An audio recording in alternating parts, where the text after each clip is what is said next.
What is up, Blues? Welcome back to my channel. And as you guys see on the screen, this is a new show. It's called It's a London Ting. And I'm joined with my co-host, Will from Prem League Media. How you doing, bro? What's going on, man? What's going on? Shout out to Blues Empire. Nothing much. We're chilling. We're about to start this first episode. We got some dope topics. And the first topic is going to be Chelsea versus Wolves. And I'm 100% sure that Will was very happy after seeing the score. He was going crazy. Bro, what was your thoughts on the game? You know what's crazy? That game right there, that was the true definition of a smash and grab, man. Last second, kind of like a counterattack goal. I don't know how the angle wasn't that bad that what's his name scored from, that Neto scored from, but I don't know. I feel like Zuma could have did a better job though. Yeah. But this goes to show you what I told you the other day, bro. Chelsea have not really beaten anybody yet. Like all the hard teams that they've had or kind of like above average teams, except for like Leeds. Because Leeds, even though they're kind of like low on the table, they still are a good team. I'm not gonna say that Leeds aren't a good team, but outside of that, you guys haven't really beat anybody that big. So I mean, it's been. I wasn't too surprised. I was just surprised that you lost in like the last second, but I thought that you guys would draw. Yeah, I know. I mean, I was expecting Pedro Neto to score. I mean, he was threatening the whole game with Podence. I mean, I think Podence is like 25 or 24, and then Neto is like 20. I mean, they are very good players. I've known Podence for like 2-3 years. I've known him since he was playing in Greece, but Neto, I didn't know him. He's from Olympiacos, right? Yeah. And then Neto has been very good since last season. I think he's one of the best youngsters in the league. And the way he was just playing against us, like I was expecting to score and then he scored. But then the way he scored in that like 90th minute, it was just annoying. And I didn't go crazy, but it was like pretty annoying too. But I don't know. I mean, even though this is like the second loss in a row, I don't feel bad. It's like 2 games, 2 losses. We were like unbeaten for like 17 or 18 games. It happens, but it is what it is. We gotta move and hope for the next game to win. I mean, we got West Ham; they are on form. It's a pretty tough team, but to conclude this game, where do you think we're gonna finish this season, Chelsea? Well, I have Chelsea coming top 4. I think that after Frank was backed a lot, and I feel like he did get the players that he wanted. So I don't really think that there's really any excuses. So, and Chelsea, just based on talent alone, they should be getting into the top 4. The Premier League this season is weird, man, because usually you can kind of predict what's going to go on. But now you have teams like Villa and like Sheffield, like fighting for top 4 at the current moment. So I do think that Chelsea should definitely be a top 4 side. I'm going to say 3-4, but I don't think they'll come second or first. I think, as it's looking like right now, it's going to be a fight between Liverpool and Tottenham. But I think Chelsea, Man City are going to be like the teams right after that. So, I'm expecting a top 4 finish. But I have a question for you, bro. What do you think has been the issue with Chelsea? Bro, I think it's when we were playing with Giroud, we are kind of predictable, and to be honest, we can't really drop him because he scores. Like, it's not his fault that we're losing. He scores, he finishes his dinner. But then when you don't have Ziyech, we just don't have enough. I don't want to say enough creativity, but because like we create some half chances, but we don't really dominate the teams the way we did when we had Ziyech. Because like even though the teams weren't the most good ones, we were still dominating them very easily. He was easily just coming inside and he was opening space for Reece James to overlap. But this past couple of games, Reece James hasn't been the Reece James that we know, like offensively, since Ziyech got injured. So I think when he comes back, it's going to be a better version of Chelsea. But I think for now, we have to either switch up the formation, which is a decent solution. But again, in this hectic schedule, you can't just really switch formations out of nowhere and hope for it to be like end up for like a 3 points. But again, I haven't seen any. I've seen the Edouard Mendy hype train has calmed down a little bit. Not really. I mean, he's in my opinion still a top 3 keeper in the league. I don't know. He didn't make any mistakes in that game. It was just a good finish from Neto. Maybe Zuma could have gone a little bit closer to him to close him down, but again, very good finish from Pedro Neto. I don't know about that top three goalkeeper, man. I think you got to relax a little bit. It's a little bit, bro. It's a little bit. He is a baller, Alisson, who else? Alisson, Ederson. Ederson, bro, honestly, his ability to like save shots with his hands is a little bit overrated. His kicking ability, don't get me wrong, it's world class, amazing. But he's like, I don't know. Hold you. Edouard Mendy is not better than Emi Martinez. I don't know. Come on, there's a reason bro. he's in Aston Villa, bro. No. Stop. Don't do that. You know what, bro? Emi Martinez is better than Leno, in my opinion. Was it Edwin? No. Actually, there is a debate for that. There is. Like that does split Arsenal fans and saying like who we should have kept and stuff. I mean, me personally, I think that Leno is better. I think Leno is a bit more proven. But the way that Emi Martinez was able to step up after Leno's injury, I fully understand why. You know what I'm saying? Like why fans kind of were like, we should keep him. But at the same time, that's at the same time though, Martinez's value was only about $1 million. Then when he played, his value went up like 19 million. Like we were able to get 20 million for him. A year ago, we'd have sold him for like 2 million.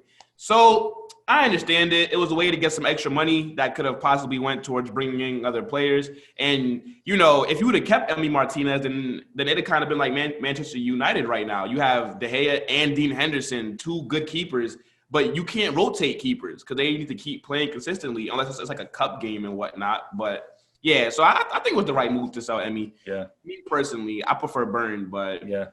Yeah. Have you seen this stat? I think it was since Kepa signed for Chelsea, I think Leno had more mistakes leading to goals. Have you seen that stat?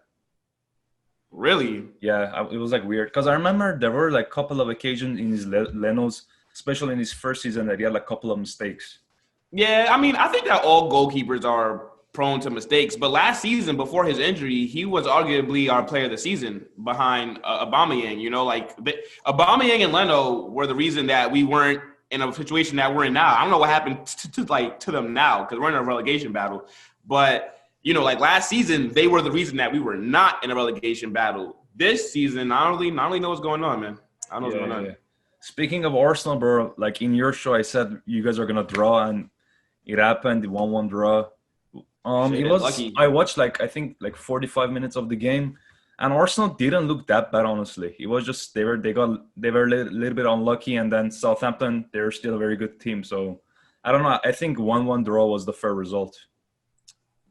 To be fair with you, we did play a lot better than I expected us to. Southampton looked pretty dangerous. They have a fantastic coach. What's the guy's name? Hasenhüttl? Yeah. Whatever the hell his name is. I would sack Arteta for him right now. Right now, I would bring him in. The style, he's overachieving with an average squad. Southampton aren't a good team. They have about 2, maybe 3 players that are actually kind of class. You got James Ward-Prowse, who's a baller. You got Danny Ings, of course, he's a baller. Outside of that, Southampton really aren't all that, but it's the manager. His style of play is fantastic. I feel like we did look good, but at the same time, though, we still let them kind of control the game. Even before we went down to 10 men, they were still controlling the game. And you know what's fucking crazy, bro? I knew Theo Walcott would score because I was doing a watch-along. And I said, in football, a player that's going to come back to his former team is usually going to score. That's just how it is.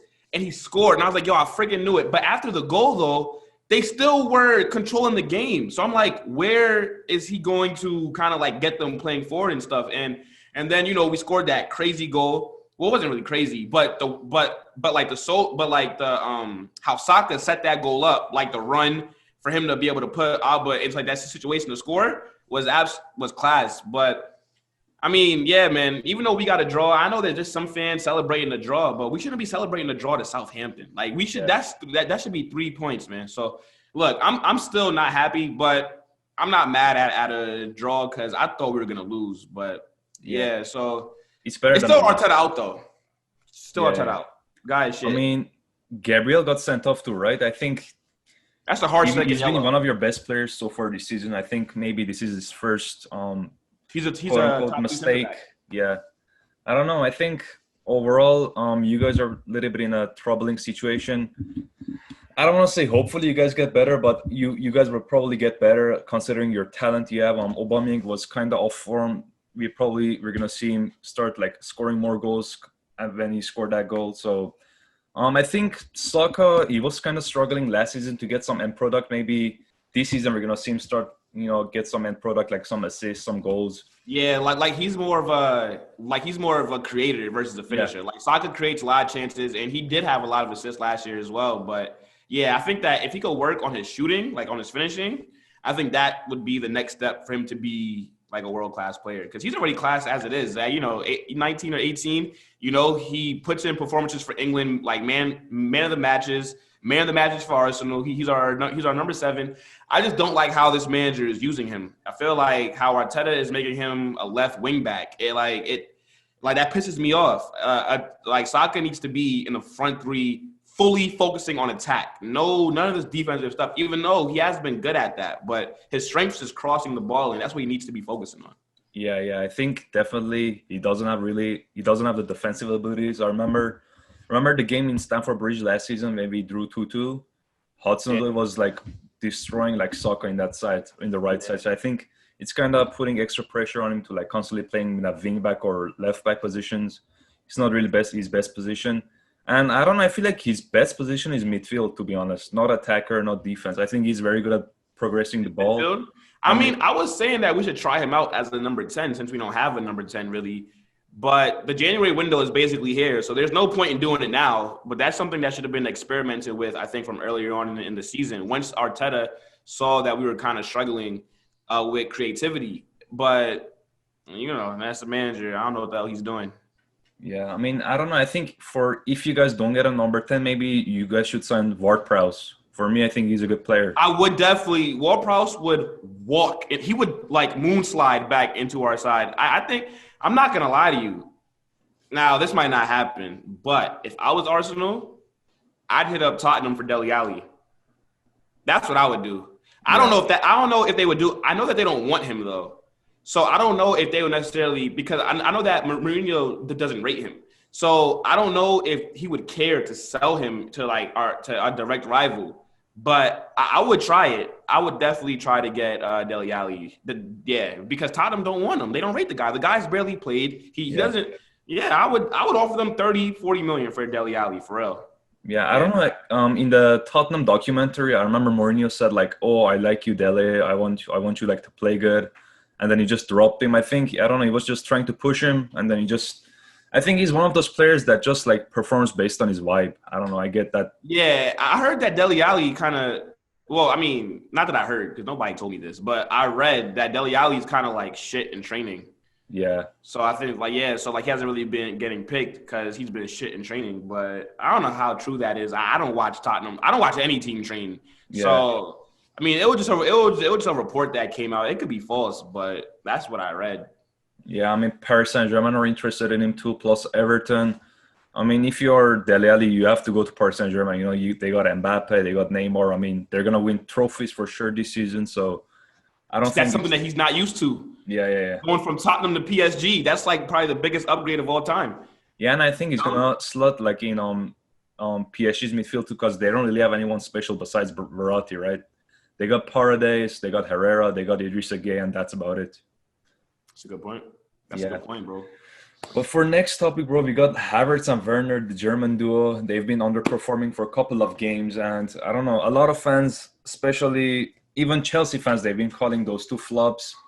And I'm not really like a stats guy, but like before these couple of games, they were performing well. Before like Havertz got COVID, he was playing very good in the midfield, in the number 8. And then Werner, before the international break, he was actually scoring goals, doing some good stuff. But then these past couple of games, the injuries, the social media pressure, I mean, it's been getting to them. And I don't know, a lot of rivals fans have been calling them flops. What's your take? So I'll start with Timo Werner. Timo Werner is not a flop. The guy was on form. I don't really know what's happened to him since because he hasn't scored in like your last like 8-9 games, something like that. But before that, the guy was balling, okay? So I wouldn't say that he's a flop. I just think, as you know, there's always up and downs throughout. And I rate Werner. I think Werner's a baller. Was pretty jealous that you guys got him. I was jealous with most of your signings. But he's a baller, though. And, you know, that's just how social media is. You know, like they just want to make jokes, call people a flop and stuff. But nah, Werner's a baller, though. I think he'll find his confidence. I see a lot of Chelsea fans complaining that he's playing out on the wing. They're saying we'll play him at striker.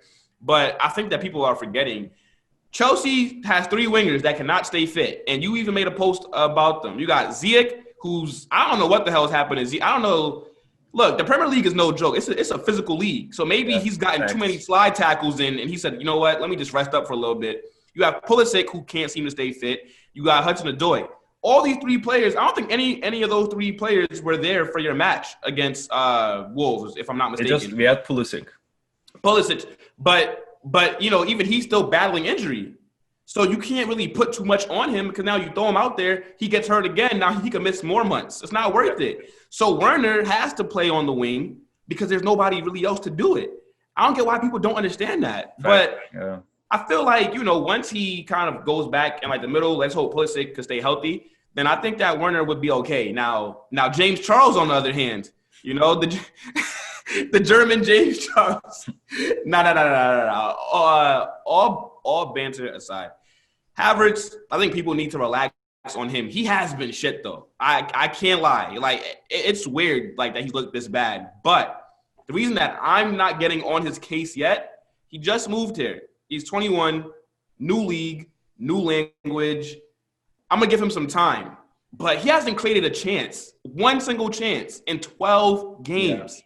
That's pretty bad. I don't even know that's that. That's surprising considering all the attacking players next to him. Even with Pulisic and, you know, Ziyech and Hudson-Odoi kind of being hurt, Chelsea still have a lot of, you know, I used to have Werner, Giroud,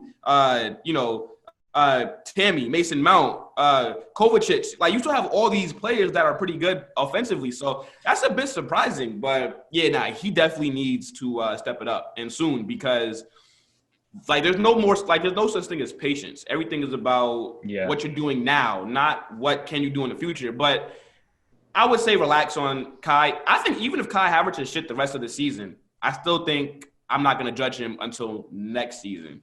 Yeah. I mean, considering you got COVID too, I don't know. I heard like it kind of affects how you play. Like you're not really like fully sharp, you know, like you're not really like your lungs and stuff. It could affect, right? Yeah, like that's what people were saying kind of happened with Paul Pogba. That's why when he kind of came back, he was kind of shit. And then he got dropped, and now he's a bit better because he's probably fully recovered. But I don't really know the complications of COVID, though, to be fair. So yeah, same. All we know is just like it affects you somehow. And then, I don't know, I think Havertz, he's got the raw material. It's just him getting like some extra experience, you know, learn the league because – I remember Hazard, some people like develop to the league like very quickly. Like they understand the league very quickly, and some players it takes them a little bit longer. I remember Hazard in his first season, he got like 30 assists or something, like 15 goals, something crazy like that. Yeah, and then it's different for some players. And then I don't know, even some players who play in that like let's say in their play in Premier League. I remember Sissoko went from Newcastle to Tottenham. He wasn't playing that good for like 2 seasons. And then after like 2 seasons, he started playing well. And he's not a starter. So, you know, like what it is? Everybody looks at what Bruno Fernandes is doing and kind of like, well, why can't you do that? I don't think it really works like that. I'm not going to lie. Bruno has had a fantastic impact for Man United. This guy's absolutely been balling. Yeah. So I think people kind of expect new signings to hit the ground running. That's not – like, of course, you have some players such as Bruno that are gonna just come and they're gonna hit the ground running. But most players are gonna have to adopt. But I'm not gonna lie to you. It might be, I don't know. I'm gonna give us some games, but there might be some jokes got to come out because your fans were pretty ruthless on Pepe. So we might have to give James Charles that same kind of treatment. I don't know, man. Hey, it's okay. Kai can take it. But the kid's a baller, though, and Chelsea didn't buy him really for this year. Chelsea bought him as an investment. He's only 21. Yeah. Chelsea plan on him being there the next 8-10 years. So it's not about what he does right now. Right now, it should just be about his development because I feel like he's going to be a baller, though. I feel like, Kai Havertz is going to be a baller. Yeah. Speaking of Pepe, bro, like, I don't know. I remember he signed almost for the same price as Kai, right? 72, I think. 72 million for Pepe, yeah. Yeah, I don't know. I think he looked like a good player in League On. Like he was doing everything right. He was goal scoring. He was like creating a lot of chances. And then in Premier League, I don't know. He hasn't been like doing that. I don't know. I feel like he's got the talent, but he just doesn't show it enough. He's not been given a chance. Yeah. Unai Emery didn't want him because Unai Emery wanted Wilfried Zaha. And Arteta just likes Willian. So, like, Pepe hasn't really gotten a chance. And I don't know how it's going to end for him here. I feel like we have to try to make it work because Pepe is a baller. Like, you can see his skills. You see, Pepe don't score regular goals. Like, you ever realize that? Pepe scores bangers. He scores bangers. He has all the tools in the locker. He just needs to be given a chance to start consistently. Arteta does not know what the fuck he's doing. Like, he doesn't know how to manage Pepe. He doesn't know how to manage Lacazette. He doesn't know how to manage Alba. This guy, and I feel like, you know, if you look at what he's doing, I think this really ends with Pepe leaving the club. I don't know when, but if Arteta's here long term, I can't see Pepe here long term. And we're not going to get anywhere near the money that we spent back for him. Like, at most, we could probably get 40 million for Pepe. Yeah. That means that you're losing 32 million pounds on your and you know, he's our record signing. Yeah. So I feel like it has to work. He's miles above Willian. Like, there is no competition. Like, it should just be Willian either rotating with Pepe for some games, but Pepe is the main starter, or even play Pepe as an attacking midfielder because Pepe played through the middle at Lille.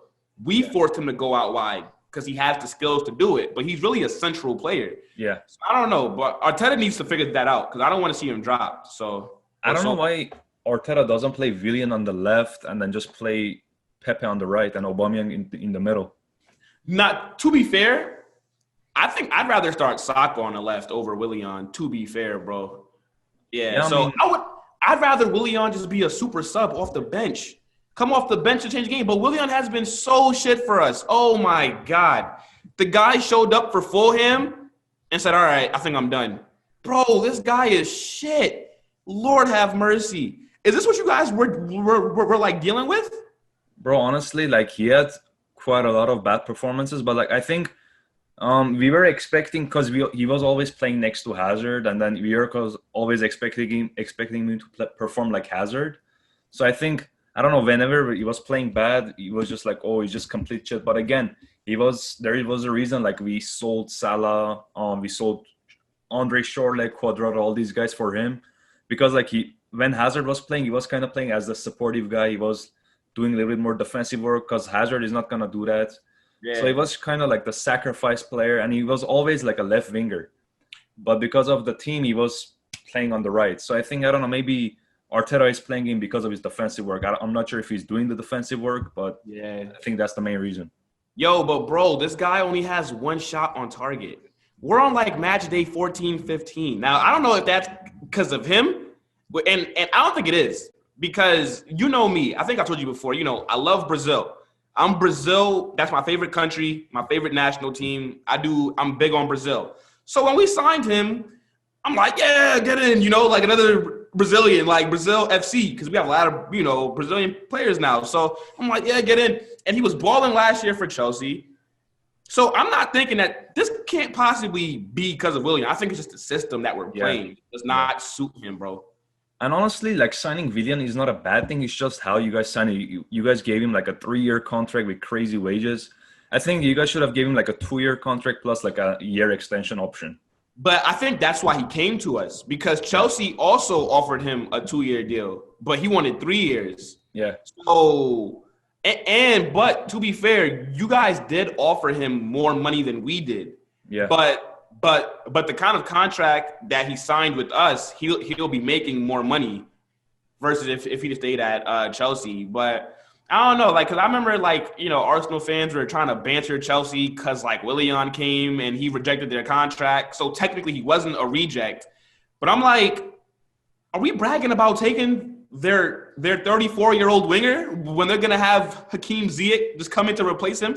Like, is that what we're really laughing about, bro? Come on, man. I was like, Jesus Christ. I thought it was a good deal, though. You know, I'm like, he has Premier League experience. He's free. Now, he has to go. He has to go. Honestly, I know like a lot of Chelsea fans like disagree with me, but I would have kept him if he agreed like that 2-year extension because I think we have like bunch of injured wingers. He would And you can use him now. Yeah, exactly. We didn't have to like play Werner in the winger areas, you know. He would have been a good option, but again, he left. We got some quality replacements, but again, they are injured. Yeah, true. But back to Arsenal, Aubameyang, he scored. He had like the right patch. He didn't score for quite a long time. Besides that own goal, of course. But again, bro, like, what's the reason? What is happening to him? Is he like declining? Is it because he's getting older? Is it the team? It's a bit of it's a mixture of Arteta and the team itself, because the team is underperforming, but it's on Arteta because his tactics are shit and he's playing the same shit players every single week. Yeah. You know, I feel like Aubameyang should never be on the left unless you're playing Lacazette as a false nine. And then you can have Aubameyang cutting in, kind of like what Liverpool do with Sadio Mane and Salah, you know? Like, they both cut in. Yeah. There's a reason why when Jota starts, they don't score as much. But when Firmino's playing, they get more chances. Because Firmino drops kind of deep as like an attacking midfielder kind of. That's what we need to do with Lacazette. Then you could play Aubameyang and Pepe on the wings and have them cut in. I'm telling you, like, that's how you get the best out of all three players. What's Lacazette most made fun up for, bro? Just is him always deep, trying to back up. Yeah.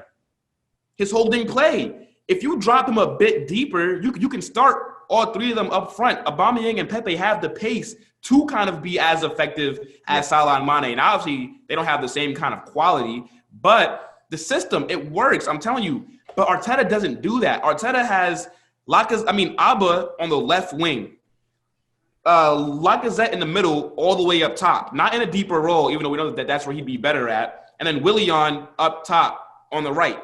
So now you have Aubameyang putting in crosses to people. How does that even sound?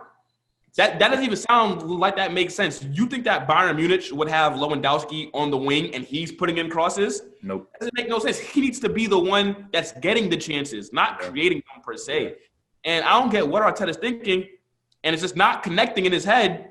Play him down the middle. But people are saying, oh, look, he needs an attacking midfielder. He needs this. He needs that. So maybe January we go get an attacking midfielder, and then all our problems will be fixed. Yeah. But I don't think so. I don't think it's going to turn around no matter who we buy with this manager. I remember Mourinho said like 2 years ago, he was saying on Sky Sports, he said, just play Aubameyang on the left, play Lacazette like a false nine, and let Pepe and Oba just cut inside.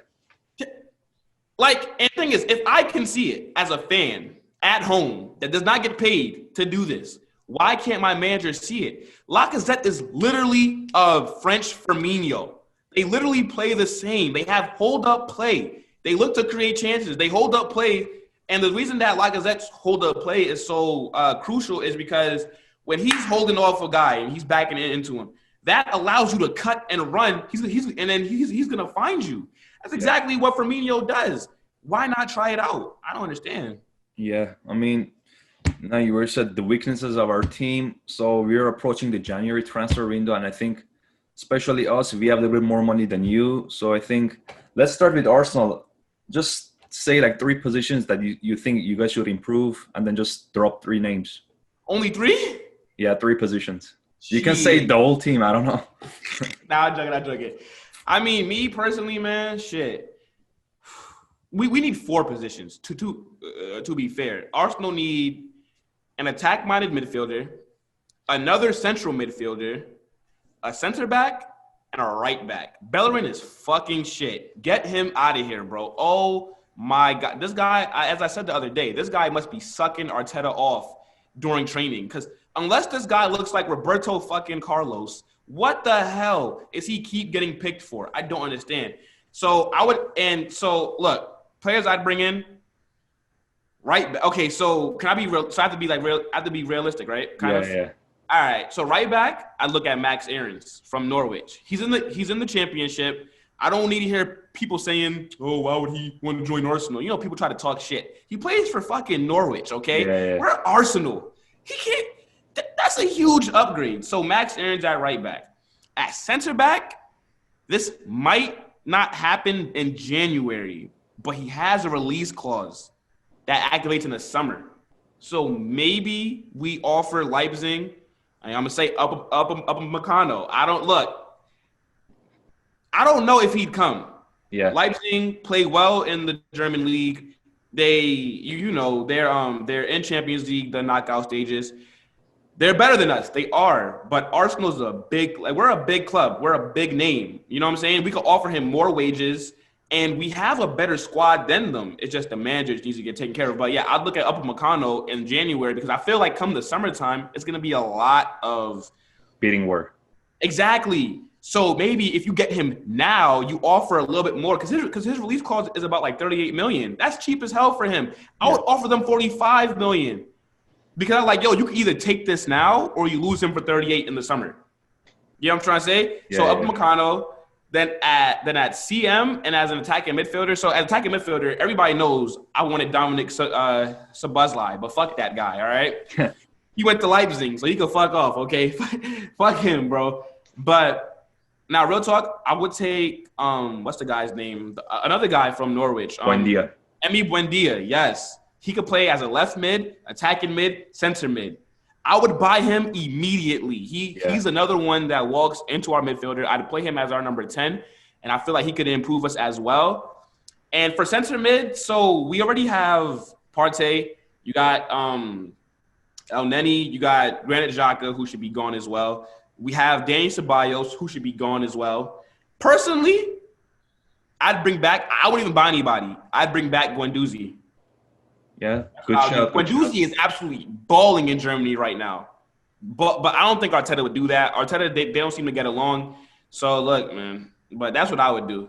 Yeah. And I would promote Ozil and Saliba into the match day squads. Yeah. I mean, you guys still have Torreira too. I still don't get it why Torreira left. I remember he's not the most... He couldn't get used to life in England. Like, he didn't like the weather, all that other bullshit. Like, and I don't blame him. You coming from Italy, it's sunny outside, the beach. Then you move to London, it rain every other day. It's all gray, Yeah. So now he's in Spain, but I heard that Atletico Madrid, that they want to send him back. So, and he walks into our midfield too. I would take him back also. No problems here. Yeah, and I mean, I think him and Guendouzi would be a good partnership. With Partey? A lot of defensive work. But what about Partey then? Where do you play him? I mean, when he comes back, of course he starts, but as of now, he's like injured. So yeah, him, Guendouzi, Emi Buendia, or when Partey comes back, Partey, Guendouzi, Emi Buendia. I think that's a good midfield. And thing is, our midfield does not look bad on paper. I don't get why we always get bossed in the middle of the field. I don't understand. Yeah, I mean, but what does that Chelsea need? What do you guys need? Chelsea. Y'all don't need anything. Y'all don't need anything. I think we just need some squad depth. That's about it. We got fullbacks are covered. Maybe. What's up? I said, maybe like some players to come on like the bench. But in terms of to improve your starting 11, Chelsea don't need anything. Yeah. I think we just need an extra winger. That's it. To be fair, now hear me out. I get it. Thiago Silva's been balling. But the guy is 36 years old or 35, something like that. Yeah. If I was Chelsea, I look at Upamecano as well. I'm not going to lie to you. I would bring in Upamecano if I was Chelsea. He's 21. No, he's 22. Yeah, Thiago's 35. He has been playing good, but you never know when he'll fall off that cliff because, Father Time is undefeated. So if I was Chelsea, I'd be looking at a nice young center back. That's what I would do. Yeah, I think Thiago Silva probably by next year he's going to only play in the big games probably. Zuma is a must keep, and then Christensen and Rudiger, they're the most people. I think they're gonna leave probably. Mostly Rudiger. I think Christensen is still highly rated. What about Tomori? Tomori, I'll be honest. I think he was gonna go on loan to Leeds. Yeah, loan. I think there is another young guy coming through the ranks. I posted right now like Mark Way like an hour or two ago. Okay. He's playing in Swansea. I think he's very good, especially on the ball. He's way better than Tomori. Tomori's okay on the ball, but he sometimes makes mistakes. Because last season, I remember he gave away the ball like a lot, like per match. Like I remember every game he gave away the ball like 2-3 times in a very. But peep this, bro. You guys also signed Malang Sarr. Oh yeah, I forgot about that. He's a baller. I don't know where the hell he's at because Chelsea have about 4,000 players on loan somewhere. But Malang Sarr is on loan, and then you guys also Chelsea's window was fucking insane. Such a fantastic window, and this is why people Like, people really think that I'm an undercover Chelsea fan because I don't slack off Chelsea unless it's just for banter. Yeah. I rate Chelsea. I think Chelsea are the most well-run club in the world. Just everything about the club. I think you have the best owner. I feel like, and I just talk about it because I just get jealous. But you guys also signed that young kid from Barcelona. Mboyamba. Xavier Mumbayamba, whatever. Mboyamba. That kid looks like a baller. Yeah. He's only 18. He's like 6'5". He's going to come through the ranks. I'm like, well, Jesus Christ. And then your youth academy is insane. Yeah. Do you know who's the guy, man? Ampadu. You still have Ampadu. Ethan Ampadu. Where's he at? Sheffield, right? Yeah, he was playing right now, I think. Yeah, he's playing right now. Look at this shit, right? Then you have this other guy who played for Chelsea, but now he's at Bayern Munich. Musiala? What's the guy's name? Musiala. It's a 17-year-old kid that plays for Bayern Munich. Yeah, like he's a part midfielder. of the The attacking midfielder, right? Yes. He's Musiala? A part of their first team setup. He's 17 years old. Yeah. Guess what youth academy he came from? Chelsea. What the hell are y'all doing over there? What are y'all doing? Yeah. Reece James, like just all these ballers. I'm just like, yo, like what the hell? Isn't Zuma from your academy also? He came when he was 19. He's from Saint Etienne. He was from the same club that Saliba and Fofana came from. And thing is, I don't rate Mason Mount. For some reason, I don't like the guy. I don't like how he looks. I don't like watching him play. But I got to give respect. He is a good player. It's just something about him. I just don't like the guy. He's not the fanciest player. He's not the fanciest player. Yeah, but I tell you what, he's not. What I do like about Mount is that he's not afraid to shoot. Yeah, he's gonna shoot that shit. He's not scared to shoot. But even Mount is from your youth academy as well. Tammy from your youth academy. I think that we got Eddie and Ketia from your youth academy because you guys cut him. I think he's the worst Chelsea player that probably plays in the Prem. Like how do Ryan like, Brewster? I think is from Chelsea. Ryan Brewster. And Ryan Brewster, is he from Chelsea? Yeah. Yo, you guys are insane. And you know what? I'm glad that there's this new rule that says that for all clubs in Europe, you cannot buy players under the age of 18 anymore. I'm happy with that, man, because you guys benefited from that a lot. So our academy is very OP. The OP is hell. Yeah, bro. To wrap it up, this weekend we got Arsenal and Everton, right? And then we got Chelsea and West Ham. Let's do some predictions. What do you think about the Arsenal game?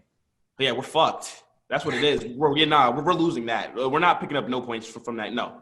And Gabriel suspended because he got that red card.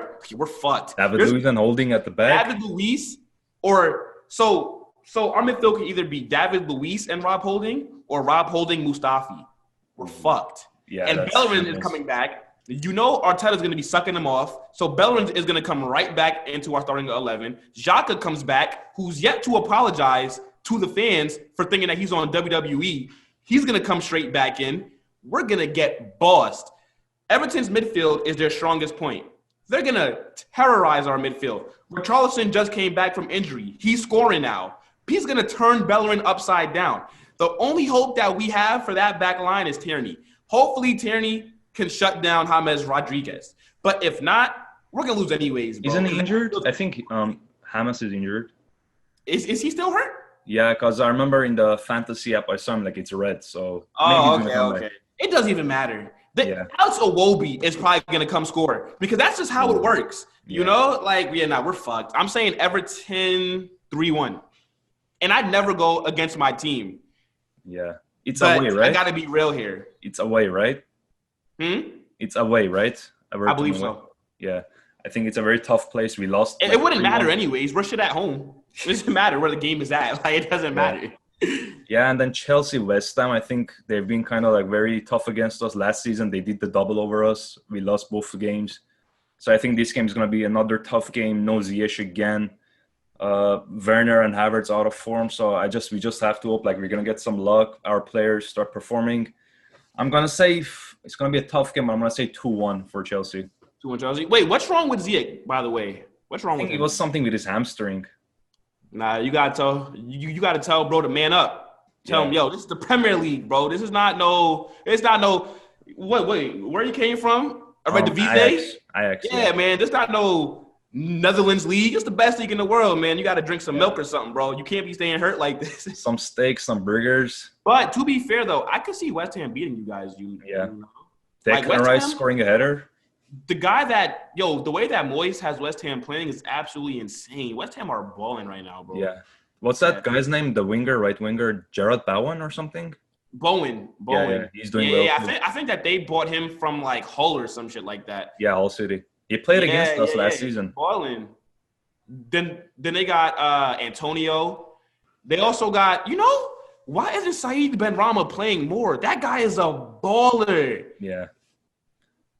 Yeah, I think he was on the bench in the first couple of games, but he's starting right now. So yeah. You know what's crazy? I think Sheffield just scored. It's 2-2?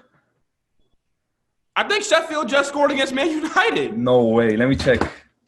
Yeah, Sheffield scored. What the heck? Wait a minute. So what's the score of this game? It's 3-1, bro. What the heck? Wait, what? Rashford scored 2 goals. Martial scored 1. And then Nah, it's 3-2. 3-2? Oh. Yeah. McGoldrick scored again. I don't know. He's on a brace, but it's too late. Yeah, it's too late. I don't think they're going to have enough time. We already lost. But bro, to wrap it up, guys, make sure to subscribe to Will's channel. He's getting to almost 1,000 subscribers. It's called Prem League Media. Show him some support.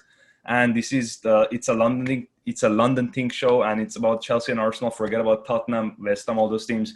They're not in this conversation. We run London. Tottenham. Yeah, guys, like, subscribe, and see you later for the next video. Bye-bye. All right, bro.